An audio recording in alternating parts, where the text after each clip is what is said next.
Hello, everyone. It's Shane Kanto, your Wasteland Reviewer, and welcome to Lost in the Wasteland, my weekly interview show where I have a guest and we get a little bit more perspective on their perspective on movies. And this week, I have my friend Adam here from SiftPop.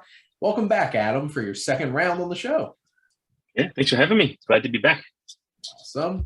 Before we get into this second round of questions, because what would be the point of asking the same exact questions the first time? Do you have anything that you would like to shamelessly plug and let people out there know about to check out in terms of movies? I guess my Letterboxd, I guess, is probably the most important thing to follow me. If you're into movies, that's just Kerbryder, Kerbryder. I'm Kerbryder on Twitter and Instagram as well, but you won't get much out of me on either of those. So Letterboxd is the place to be. There you go. I am excited to get my email from Letterboxd with my end of the year statistics because I remember last year, because for the most part, the only things I put on Letterboxd are the brand new movies that I watched. Like I first made a Letterboxd and then rated like 100 movies. And then I'm like, you know what? I'm just going to use this for the new movies that I watch. So my data for 2020 was very interesting because the most commonly watched actor on my Letterboxd was President Donald Trump, because I watched a lot of political documentaries, apparently. So I'm interested to see how 2021 was any different. We'll see. They're not wrong. He's an actor. That's for sure. Sure is. He was in Home Alone 2.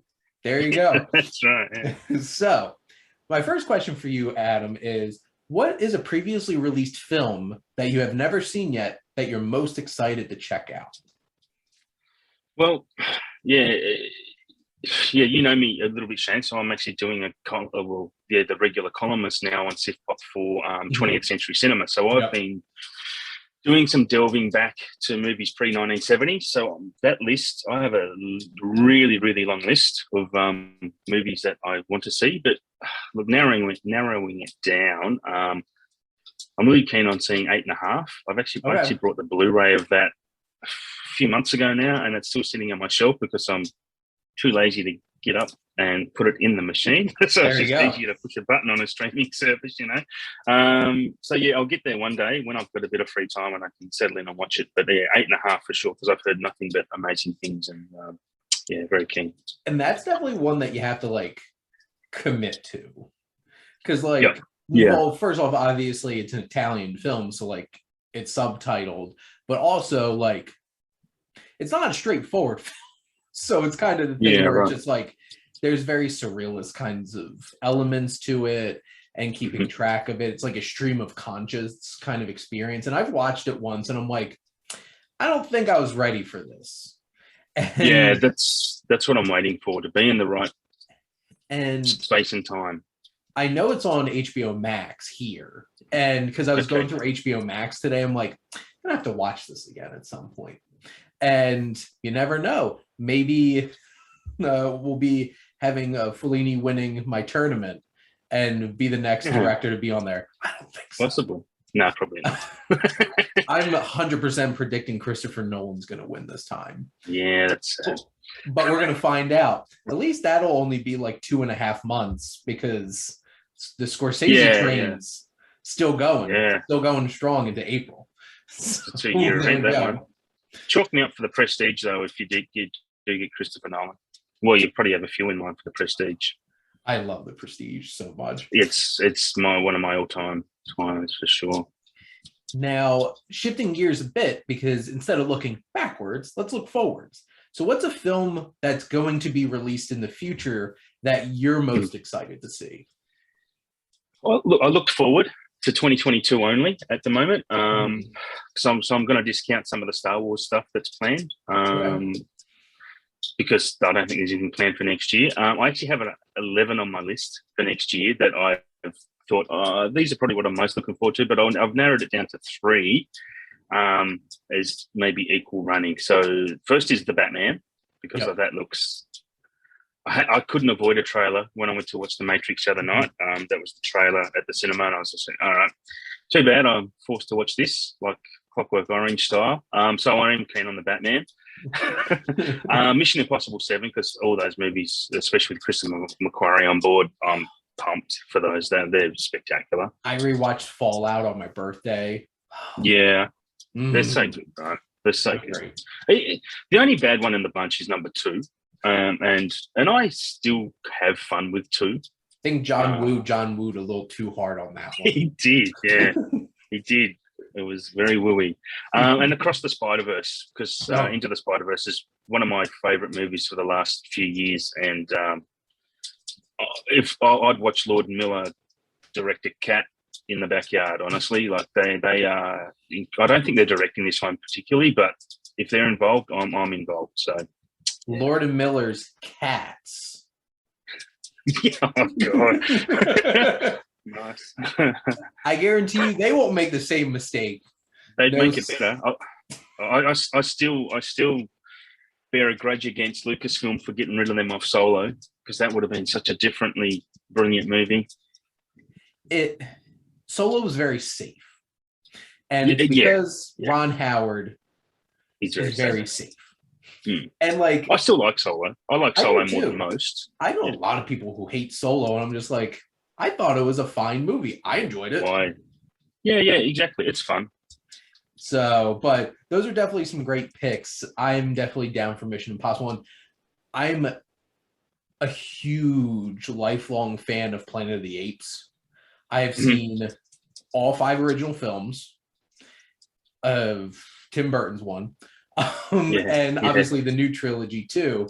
And what Matt Reeves did with Dawn and War was next level science fiction. And when I found out he was doing a Batman movie, I'm just like, Yep. And you know what? It's perfectly fine. I don't even give a crap, because like I know people will be like, but it's not in the DCU. I'm like, who cares? Honestly, just do your own thing. I'll watch it. That's a plus for me. That's a plus for me. It's not in the DCU. Honestly, it's DCEU. And especially because of Robert Pattinson, because I think he's a spectacular actor. I've never seen a Twilight movie, so I don't hold those grudges. I've never seen one. I never will. But from everything I've seen him in, he's amazing. He's very, very talented. I'm only going to pretend that he became famous because of Harry Potter. Cedric, We're just going to forget about Twilight, because I think he wants to. So let's all do him a favor and help him forget about it.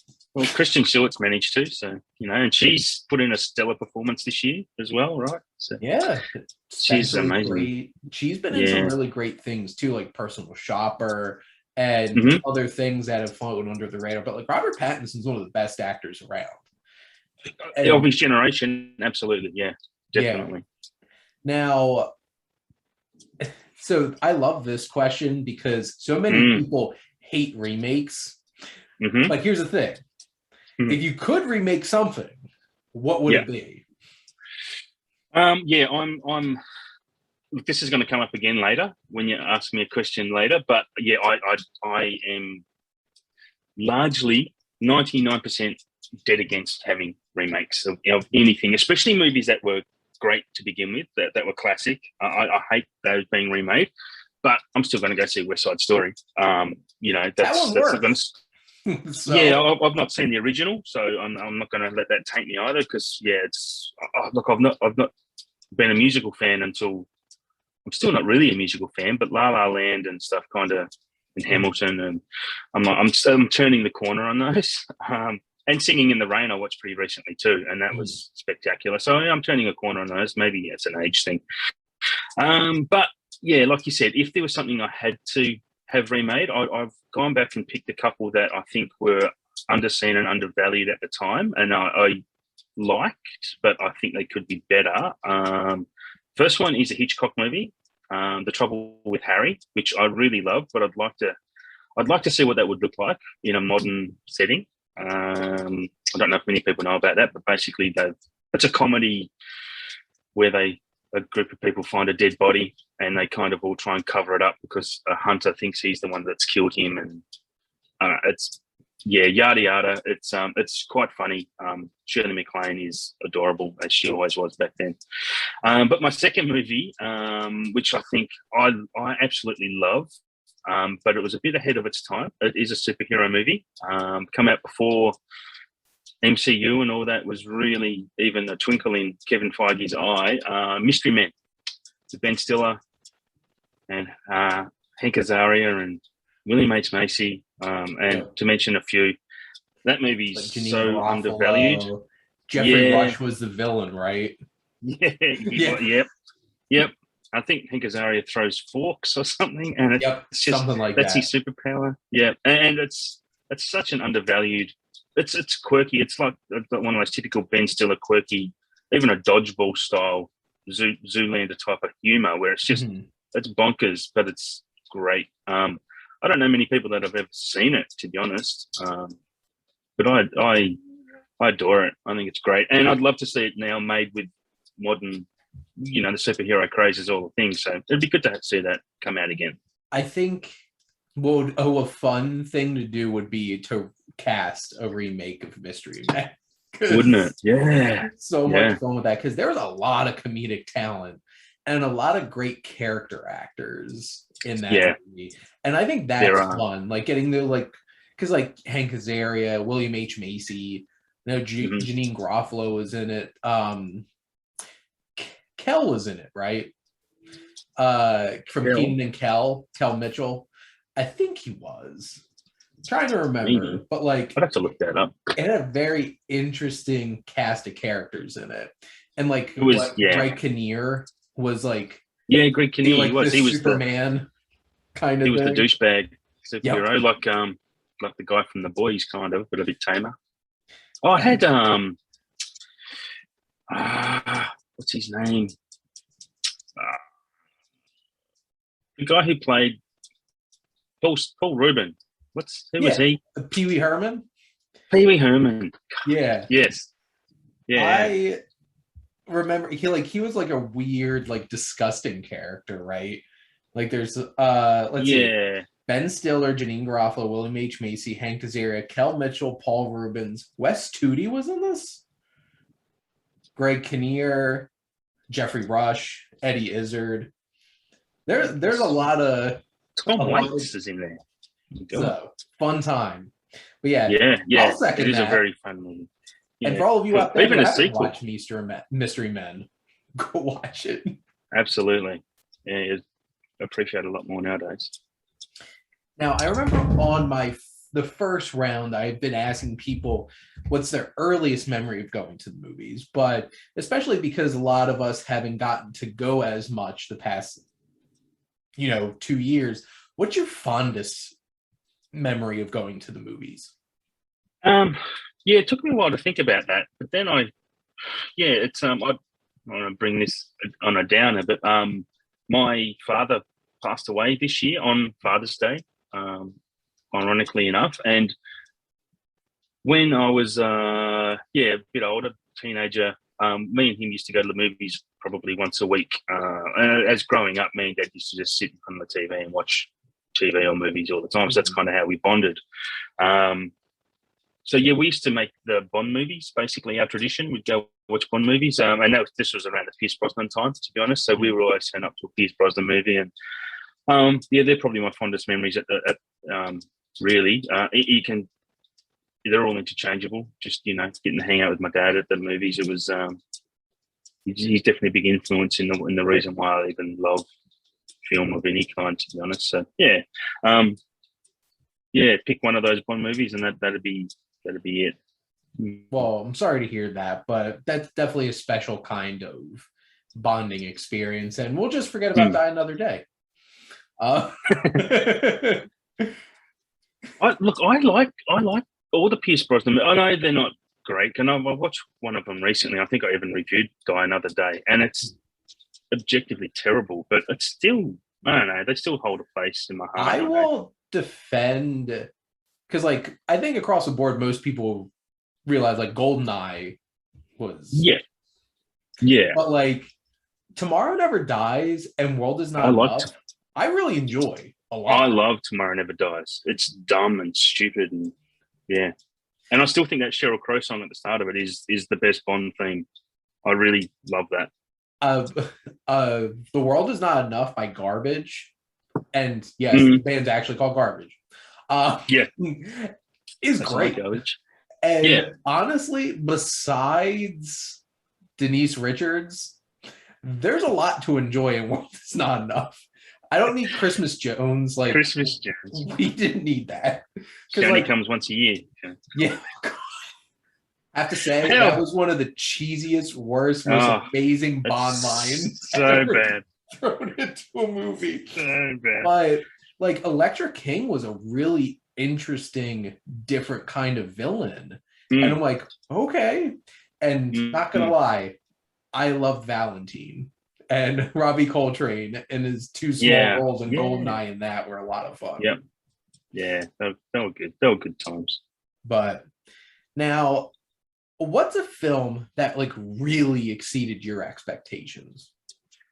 This is a really hard one to answer because a lot do. Because I do go into a lot of movies not knowing much about them. I just go on a recommendation from go on recommendations from trusted sources. So I have a lot, and actually a couple I'm going to mention probably aren't ones that are on my list that I've written here. I think I watched a recommendation from a friend called The Red Shoes from 1948, I think. Not sure if you've heard of The Red Shoes. I think that just came out on Criterion this month. Yeah, it did. I was looking at the list today. I'd highly recommend it. It's about it's not something I ever thought I would be into.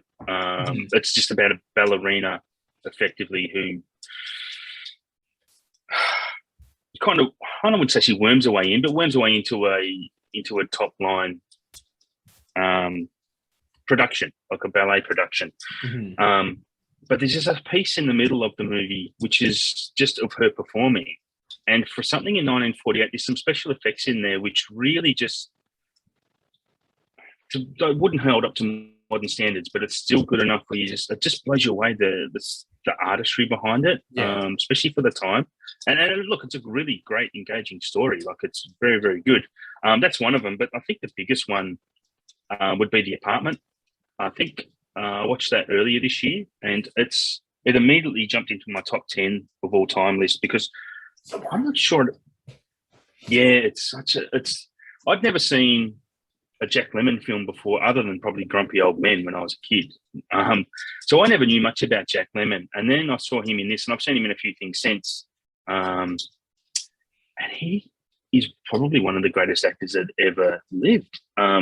And Shirley, I didn't realize. I only ever knew Shirley Mclean as an older lady, and then I saw her in this, and oh, she's cute as hell. And then I looked at, that's Shirley Mclean. Like, really blew me away. So the movie as a whole was so, and it's a rom-com, I know, and I'm not a rom-com person, but the more I kind of look back on my movies I love, I kind of like a lot of rom-coms. I'm a bit of a sucker for that. They just have to be good. Yeah, The Apartment is the best. Yeah, it is phenomenal. It is really phenomenal. That was definitely one that I was surprised how much I love that movie. And like, speaking of Jack Lemmon, it's like, I also remember Jack Lemmon and Walter Matthau from Grumpy Old Men. Yeah. But like, Some Like It Hot, him and Tony Curtis. Yeah, he steals that. He steals that. And like The Apartment with him and Shirley MacLaine. And even some of his older roles like Glenn Ross, which I watched that for the first time, I think maybe 2 months ago, and everything I heard about Glengarry and Ross is people talk about how great Alec Baldwin's little part in that is, how great. 5 minutes. No, I've never heard anyone say Jack Lemmon is the best thing in that movie by a long shot. And I wasn't that big a fan of it. I thought it was Al Pacino, obviously. But I thought he was the only one nominated. But he is by far the best thing in Glengarry Glen Ross for me. He's so nuanced and just so perfect. There's like him, the desperation of him putting on this facade, especially towards the end of the film. Yeah. So great. And like everybody's acting their butts off in that movie. Yes. And like, you know, Al Pacino got nominated for that for supporting actor while he won for Scent of a Woman for Best Actor. Yeah. They were trying very hard to give Al his Oscar. Yeah. It's like, we're going to make sure that Al gets his Oscar this year. Yeah. Hoo-ha. Like him as Roma's great. And like obviously Alec Baldwin for like the 5 minutes was like, what's your name? F you, that's my name. And it's funny because I ad-lib Alec Baldwin a lot at work because like my job as a tutoring supervisor, I always need tutors. So ABR, always be recruiting. And like, of course, they parody it in Boss Baby too. It's like cookies are for closers. Like Jack Lemmon is so great. And if you all out there haven't seen The Apartment, do yourself a favor because that is a great film. 1000%. Yeah. Now, it's interesting. I like to ask this question because like I've grown up. You probably wouldn't guess it now because like the amount of movies that I watch, but like what movies are for me now is what books used to be for me growing up. I have been an avid reader my whole entire life. Definitely fallen behind as I stare across the room and see a giant pile of books that I haven't read, including Starship Troopers, which we were talking about before we started recording. But what's a written work that you would want to adapt into a film? Yeah, your little intro there into that question is very interesting because I'm quite the same. I'm a very avid reader as well as a kid and even growing up, but more lately is all about watching rather than reading. So I only have, well, look, I was always a big Michael Crichton fan, and there's a book that was released after he died that was, I think, pretty much 3 parts written when he died, and it's called Pirate Latitudes. It's literally about Pirates of the Caribbean, but it's a bit more realistic about how the colonists and Are you saying there's not ghost pirates? No, not at all. This one's a bit more of a political kind of a fun action adventure game, and it's interesting.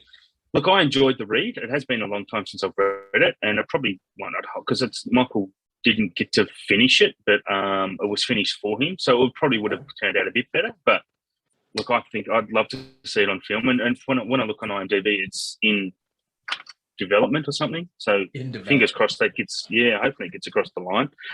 Anything Crichton put his name to once upon a time was instantly made into a film. But just thinking about what you were saying, like one of my favorite reads as a kid was a Roald Dahl book called Danny, Champion of the World, and I've not seen. I love that book. Yeah, it's just a wonderful book, and I'd love to see that made into something a bit more mainstream. I think it has been made into maybe a telly movie once, but I don't think I've ever seen it. But I'd love to see that made. That is such a tricky thing, because like Roald Dahl books are really hard to translate because he had such a specific voice. And I feel like for me at least, because like I do enjoy it, like obviously Willy Wonka and the Chocolate Factory, I love as a movie. Yep. They were definitely went in a different direction with it than the book. And then obviously Tim Burton adapted Charlie and the Chocolate Factory. And then you have multiple witches adaptations. James and the Giant Peach, which I really enjoy that. But like Fantastic Mr. Fox. Oh, yeah. And I just rewatched this. I don't know if it's just Wes Anderson's sensibilities, but something clicked there. And Fantastic Mr. Fox is 5-star for me. Like I watched that again recently for the second or third time, maybe with my boy. And on the third watch, I was like, this is look, I always liked it, but it's a perfect movie. I think it's literally a perfect movie. It's brilliant. Well, it was funny because I was at my mom's for Christmas and I had a 6:20 screening of Red Rocket, like 10 minutes down the road. And like we had dinner already. And I'm like, I got an hour and a half easy to kill.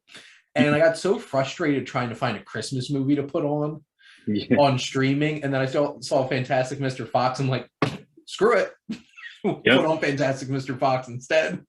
And my mom's like, wow, I haven't watched this one in a while. I'm like, because I watched that all the time when I first got that movie. My one classmate in high school, like, I don't know if this is similar in Australia, but like in America, whenever holidays roll around, you just BS in school and just throw on movies and nonsense, whatever. And my classmate John, my senior year of high school, carried Fantastic Mr. Fox around in his backpack.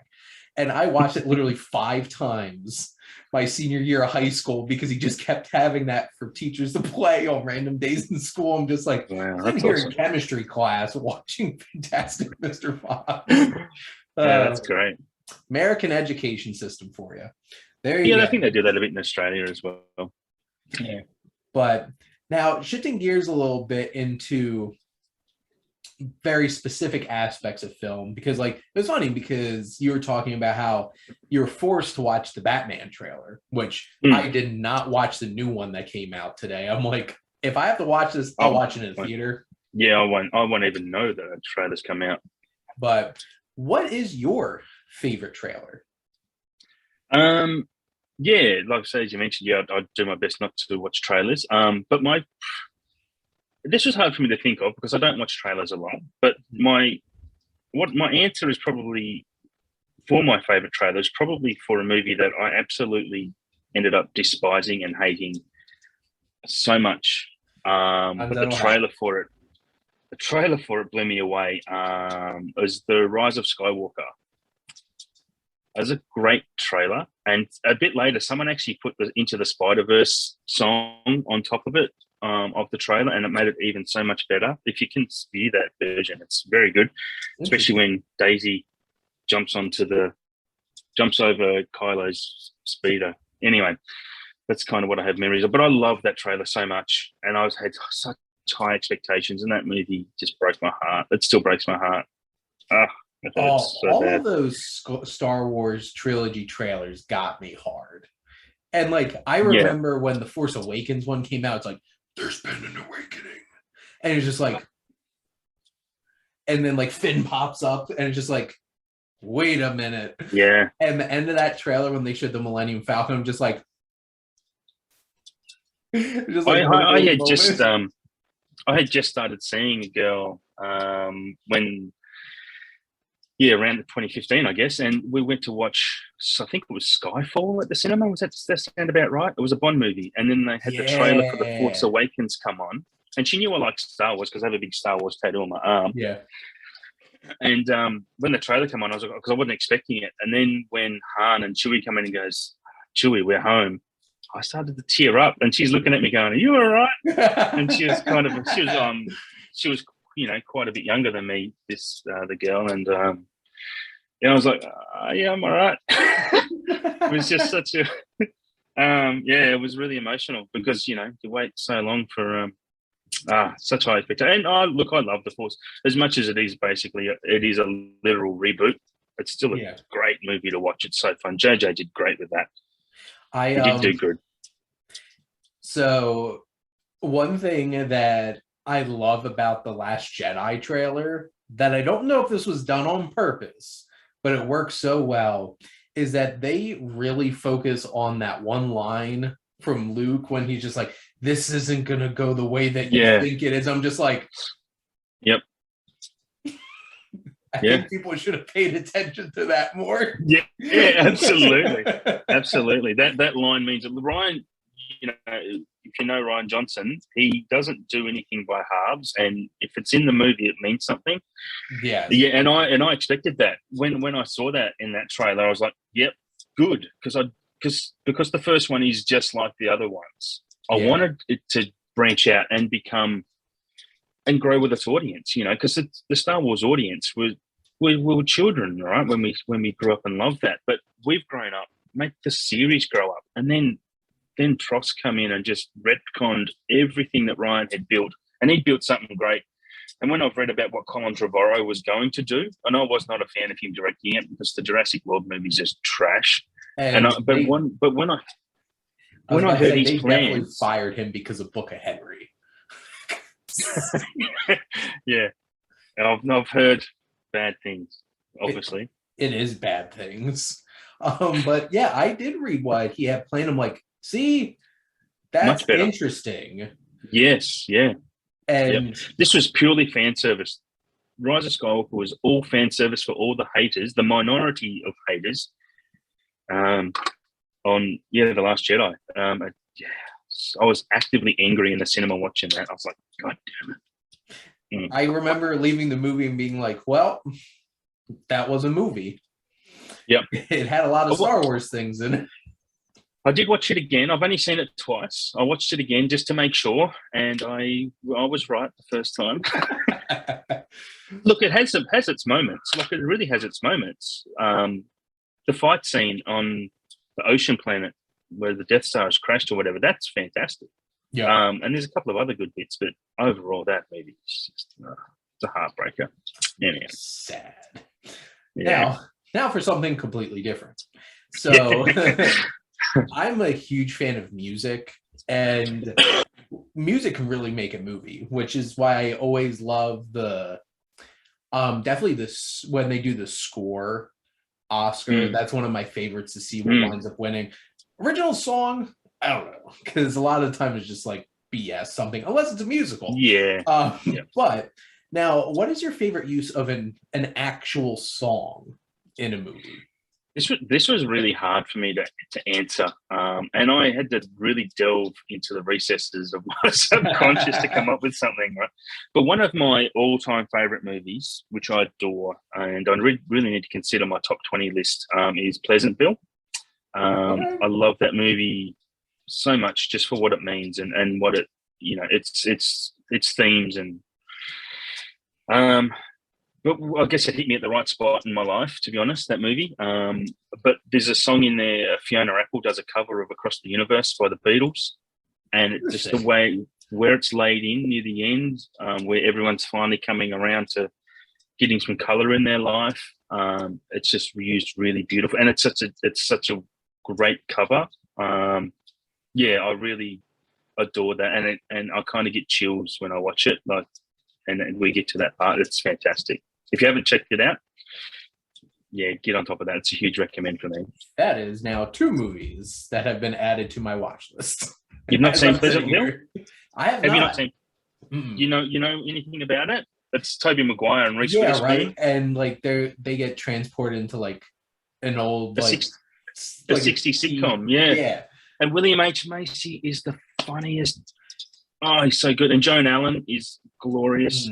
How she didn't get... She might have been Oscar nominated, actually, for that. But if not, she should have been. And William, it's so funny and poignant and just... It's kind of one of those movies that, honestly, it probably changed my life a little bit, my outlook on life. It's so... I think I might have seen something deeper into it than it's meant to be there, but it's...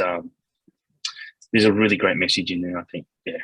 I love it. Adore it. I look forward to checking it out. And brownie points to you for not picking a Scorsese movie, a Tarantino movie, a James Gunn movie, or an Edgar Wright movie. I did avoid those. Like, they were my initial thoughts. Was like, but there. I took the question as the song had to be in a spot that really moved the story along or added to the story, rather than just having a song in a spot that's kind of suited what you're seeing on screen. And for me, Across the Universe really suits the story at the point that it's plugged into the movie. It's glorious. And like, I'm sitting here acting like I haven't talked about all the musical choices in Scorsese movies as I've been talking about them for months. But it's unquestionable how great all those 4 guys are at choosing music for their movies. Yeah. It's just sometimes it's like something that's a little bit better. Now, I don't know about you, but I definitely sit around listening to movie scores. So what's a movie score? Like, if you had to listen to one movie score, what's going to be that score that you're going to listen to? Okay. This is going to be a long answer because that's just the way I roll, Shane. Or it might not be too long. Anyway, I never really used to listen to score. I'd listen to soundtracks more than a score because I never really paid much. The score was always not high on my radar when I watched a movie and rated it, but it's becoming more as I've become more involved in, writing actual reviews and paying more attention to that side of film. And I don't know if we can count this as a score, but this score within the film and in my 3rd, 4th favorite movie of all time is La La Land. And I love listening to that soundtrack /score. It's music made for the movie, so yeah, there you go. That's right. But earlier in the year, Apple Music kind of released Dolby Atmos, and through your headphones or through most of their stuff. And there's a score by the LA Philharmonic that basically do a lot of John Williams stuff. Okay.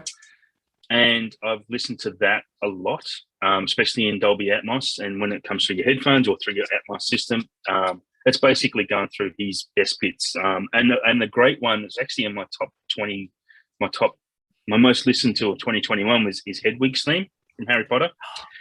And it's so stunning to listen to through headphones. If you've got that lossless Atmos surround, it's just so beautiful. Just basically anything from that soundtrack itself. Check it out. If it's LA Philharmonic does John Williams or something. Yeah, it's very, very good. Because obviously I asked this question because this one definitely means a lot to me, and it was also very funny that I had a piece of score wound up being my number one song on my Spotify. All right. And it was the Kraken from Pirates of the Caribbean Dead Man's Chest. Wow. Because I love the Pirates movie of music. The scores are amazing. And the Kraken and Davy Jones theme. Okay. I'm a stickler for organs. I was talking to Foster, one of the other writers from SiftPop, about on Slack. I'm just like, organs everywhere. And Davy Jones playing that organ. But I remember because I have a record player now, and I have quite a bit of vinyl, and I have the La La Land soundtrack on vinyl, which is really cool. But I remember when I first started collecting CDs, probably when I was in high school, most of them were soundtracks, like the score to movies. And I had all 3 Lord of the Rings on CD because I love Lord of the Rings. I had The Godfather one because I watched that when I was 10 because Italian. And Last Crusade.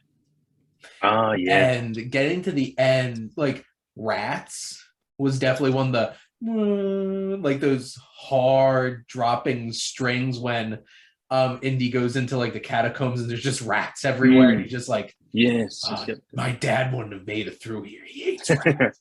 But at the very end when the Raiders March starts playing, it just something special. But Harry Potter, grew up on Harry Potter. But interesting that you brought up how you wish that Star Wars would grow up with the audience. Felt like Harry Potter certainly did. Those movies got darker. The books did. Yep, exactly. And the music in the Harry Potter movie is great. And Hedwig's Theme is just perfect. Yeah, it is. Now, my last question for you, Adam, is one that I like to ask to let everybody let off a little bit of steam. So, which I guess I could rename this question the film Twitter question. So what's the one thing that you get? So what's that one thing that you wish movies would stop doing? It's a simple answer for me. Rebooting and remaking classic movies that were great to begin with. By all means, remake average movies, remake movies that were just, not well received in the first place, if you think the story's there. But if you're remaking a classic, they remade Ben-Hur a few years ago, right? And look what that did. There's just so many examples of it. It's tiresome. It's really hard to find fresh ideas in Hollywood. It's just not happening. And you've got to go to people like Paul Thomas Anderson, Wes Anderson, not Mr. Anderson, because he was rebooted just recently too. So it just drives me nuts. But in saying that, I'm such a pleb because I'll watch them too. Some of them, most of them I'll probably watch. I was keen to see The Matrix, even though I hated the fact that they were making it. I had to see it. I remember when they rebooted Spider-Man within 5 minutes and started making Amazing Spider-Man. Everyone was like, "Oh God, it just finished! What are you doing this for?" Obviously, a lot of that's to do with licensing as well. They've got to make those films to keep their IP. Because they have to, or Marvel's going to be like, "Thank you." Yes, absolutely, absolutely, yeah. And they'll be glad to do it. They will. Well, aren't they? I thought the families of Jack Kirby and Stan Lee were actually trying to get back the rights to. It's interesting. I don't know where that's going to go, but presently, I do. I know exactly where it will go. Money. A shit ton of money into that family's pockets from Disney. That's exactly what's going to happen. Because why else would you do that? Yeah, Disney's like, how's a giant fat check for you? Yeah. We'll make this back in one movie. They gave George Lucas $4.2 million for Star Wars. I'm sure they can, and I'm guarantee they've made that back already. They've had to. Easily. Certainly did. Yeah. Anyway, long story short, rebooting and remaking, especially classics that were great. Just, I don't know. I understand the target of trying to get it to a new audience. West Side Story is a good example of that. I've never seen the original, but I'll watch the Spielberg one. I think what wound up working so well, because I loved the new West Side Story, and I've seen, I love the original West Side Story. I think it's updating it in a way that's more respectful. Yeah, a bit more, a bit less problematic. Age well. Yeah. A bunch of people in brown face. Yeah. Maybe they'll do something like Grease next or something, because Grease is quite problematic. Those type of things. Yeah, by the end, you get to the message of the movie, you're just kind of like, wait a minute. It's just the 50s, right? Yeah. Well, and that's the thing, too. Like, stuff like that, I could agree with. Like, Disney's going to remake every single animated movie. At this point. I think it's just going to happen. I loved Jungle Book. I honestly think it made it better. Because I rewatched the animated one, and it's like an hour and 15 minutes of meandering around, just having random musical numbers and stuff like that. Like, there wasn't really a plot to it. But the thing is, it's like they built and improved on it. Beauty and the Beast, I think they improved a few things. Because there were certain problematic things. Like, why did a witch turn like a 10-year-old into a monster? Like, now he's an adult who gets turned into a monster. I'm like, okay. It's a little bit better. Yeah. And like there's definitely things that I didn't like as much because like aren't they mostly based on Grimm fairy tales though? Those things that's why because they were dark. Yeah, absolutely. They were. Basically Grimm fairy tale version, you little shit. You're getting turned into a monster. Yeah. There was a great series from the 80s that John Hurt hosted called Grimm's Fairy Tale. I don't know if you've heard of that. It might be on Amazon. John Hurt hosted it, and he had like a little Muppet dog next to him. And as a kid, man, I love this show so much. And it just did a little half-hour short of a Grimm's Fairy Tale. And they are phenomenal. It's one of my favourite shows ever growing up as a kid. So that's probably worth checking. Yeah. I know it's on Amazon in Australia. I'm sure you'll be able to get it somewhere in America for sure. I think also like some of the best like technology-based ones, like The Thing's a remake of like a 50s The Thing from Another Planet. John Carpenter did something very ambitious with the technology of it. And like it was a campy kind of 50s sci-fi movie, and he made it into an absolutely terrifying just paranoia trip. And those are things that I love. Even the Ben-Hur from the 50s is a remake of a William Wyler silent film. So like I can see that too. Like you make it with new technology. My answer to this question, because I think about all these questions that I ask everybody, is I will keep remaking I Am Legend until they do it right. That's kind of gathered a bit of an audience lately, I Am Legend, because I remember hating that ending, but then they released a new ending or something, and people are really starting to like it again. Yeah, because that movie is awesome until the end. Well, and what bothers me, because like I Am Legend is one of my favorite books ever. Right. It's like in my top 5 favorite books of all time. Yep. And where's the vampires? I think they were just like, oh, everybody loves zombies now. So like, let's make like whatever the hell they were supposed to be in the Will Smith movie. But like, even I think I don't even know. I have to rewatch The Last Man on Earth with Vincent Price, but like that wasn't even a really great adaptation. The Omega Man has Charlton Heston in it, but it's basically just Charlton Heston being Charlton Heston. And it has some interesting elements of the book, but like I want them to go real dark. That book's real dark. And one of the most interesting things is that his best friend's a vampire and tortures him by taunting him outside his home at night. Like they never even get into that kind of psychological thing. I do have to give the Will Smith movie a lot of credit because he's great in it. And what they do with him, specifically with like the whole thing with him talking to the mannequins and stuff like that was interesting. And then they showed these horribly rendered CGI blobs pop up, and just like watching it now in 2021, I'm just like, yeah, I'd have to check it out again. It's been a long time since I've seen it. They also did a lot more with the dog because like the dog was like a chapter, if that, in the book. But like obviously they make a big emotional connection to it. It sucks when they buy the rights to a book, but then don't.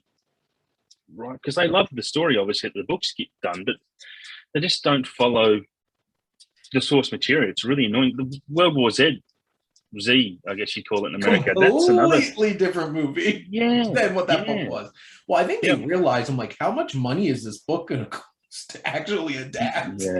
Yeah. Like that jumps Why not make it a series? Why not make it a series? I think that might work better, honestly. But like, there's already a zombie series everywhere. But that's a tricky thing too. As time goes on, your idea is going to seem less fresh. Yes. Case in point, John Carter.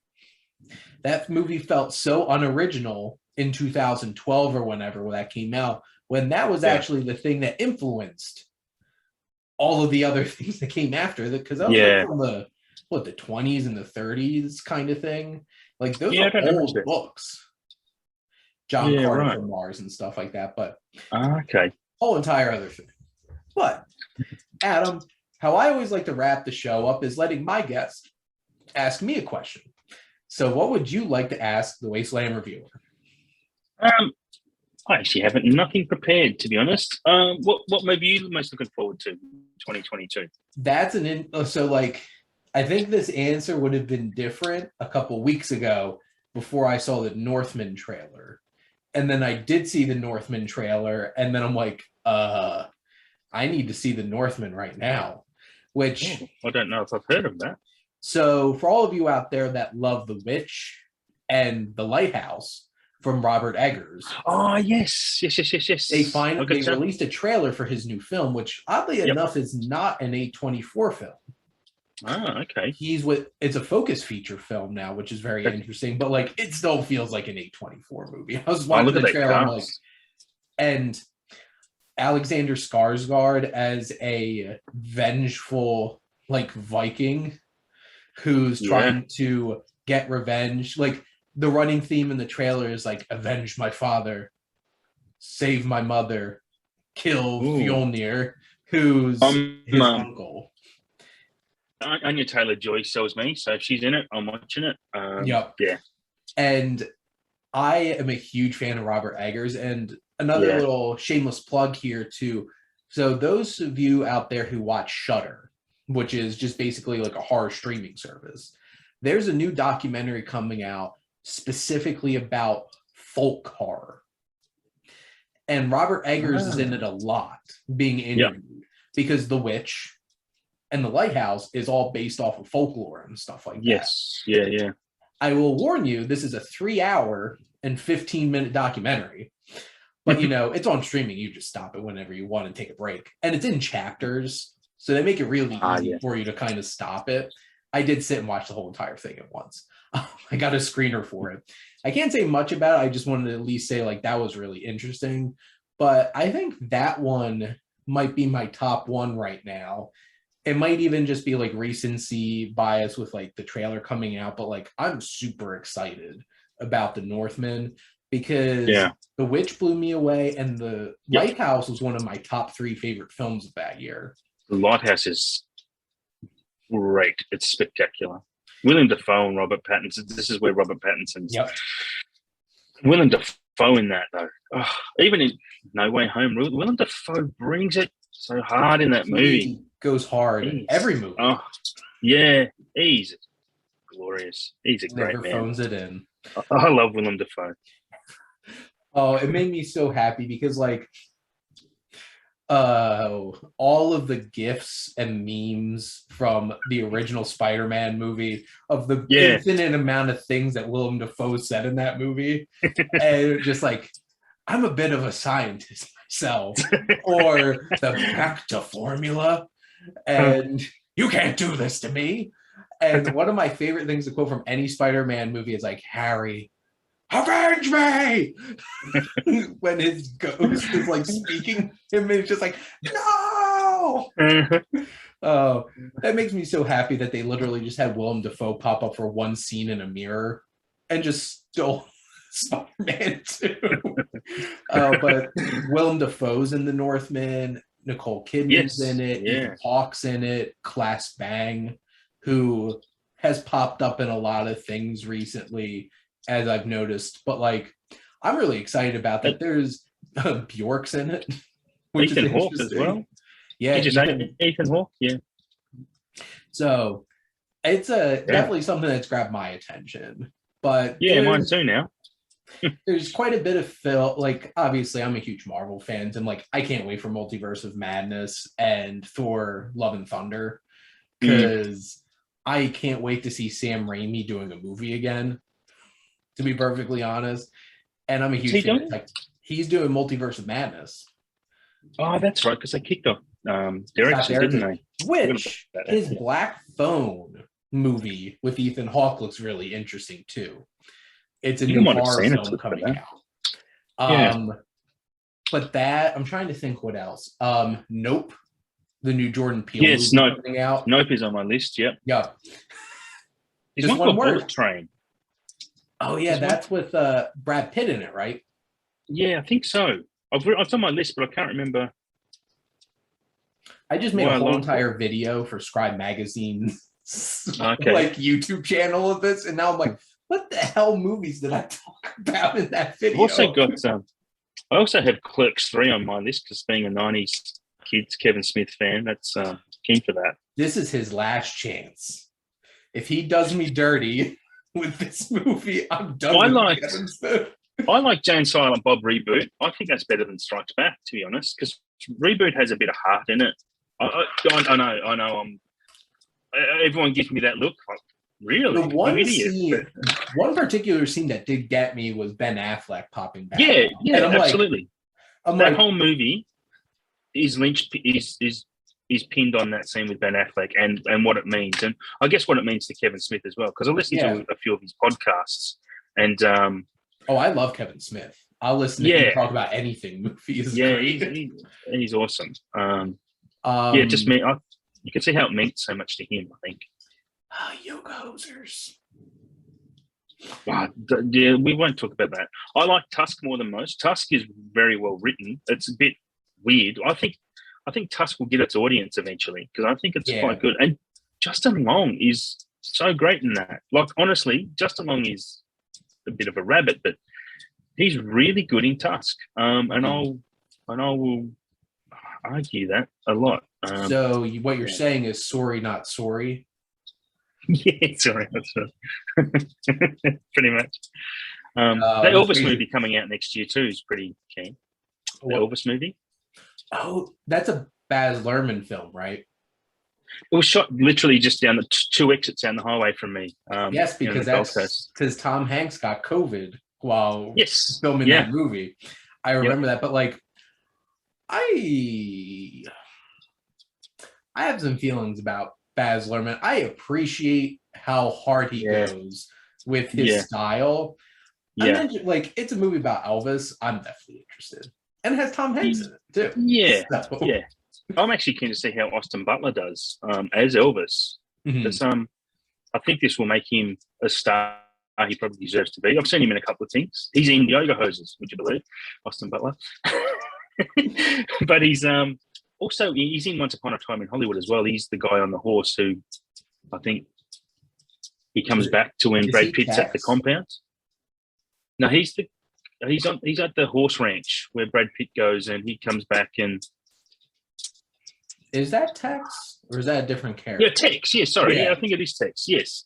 Yeah, he's the one that he gets in the Manson family at the end. Yes. Sorry. Yeah, he's the one that. Interesting. There's just so many people in that movie. Yeah. So many they even got cut.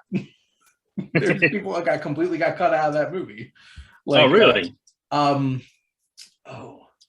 James Marsden was really? Burt Reynolds. Really? Oh, I want to see that scene. I want to see that. And he got cut from the movie, which is interesting because Burt Reynolds was supposed to be in the movie, but unfortunately passed away. Yes. And then he's just like, hey, Bruce, you doing anything? And Bruce Dern just shows up to be a cranky old man for a scene. Yeah, that's hilarious, that whole scene. Oh, that's so funny. What a way to subvert tension. Because that, I was white knuckling into the theater. I'm like, oh my God, what's going to happen? He's just like, what are you doing here? Yeah. It's like that whole scene. And I remember watching an interview with someone asked Tarantino, why don't you make a comedy? And he's like, I do make comedies. Like, this stuff's funny. Have you never not laughed during the Quentin Tarantino movie? Yeah, absolutely. There's always a laugh in there somewhere. And especially in Once Upon a Time in Hollywood. Especially when Leo sets that flamethrower on that woman in the pool. That's hilarious. I don't know why that's funny, but my whole theater, I remember that so vividly. The whole cinema just burst out laughing. Even at the beginning of the movie where they laid that plant, where it's like, anyone order fried sauerkraut? And it's like, and then Al Pacino's just like, oh, the violence. Yeah. Love it. That's like a cutscene from Inglourious Bastards, though, right? Pretty much. That was basically them filming Inglourious Bastards. Yeah. In movie. Except it was Leo instead of Brad Pitt. Like, there you go. Yeah. So many meta things. But that was a simple question. Obviously got a lot of talking because, it's a new year. There's a lot of things to look forward to. But Adam, thank you so much for coming on again. And obviously we'll be back around for round 3 at some point. And yeah, absolutely. We'll definitely be back on to talk about some kind of movie actually soon, because if I'm not mistaken, Kings of New York, yeah? Yes. And that'll be filming first week of February, probably. So I'll be messaging you soon about it. So, but check out Adam on Letterboxd, Curb Rider, correct? Yes, correct. There you go. But Adam, thank you so much for coming on. Yeah, my pleasure. Thanks for having me. It's been fun. And thank all of you out there for always tuning in and supporting your Wasteland Reviewer.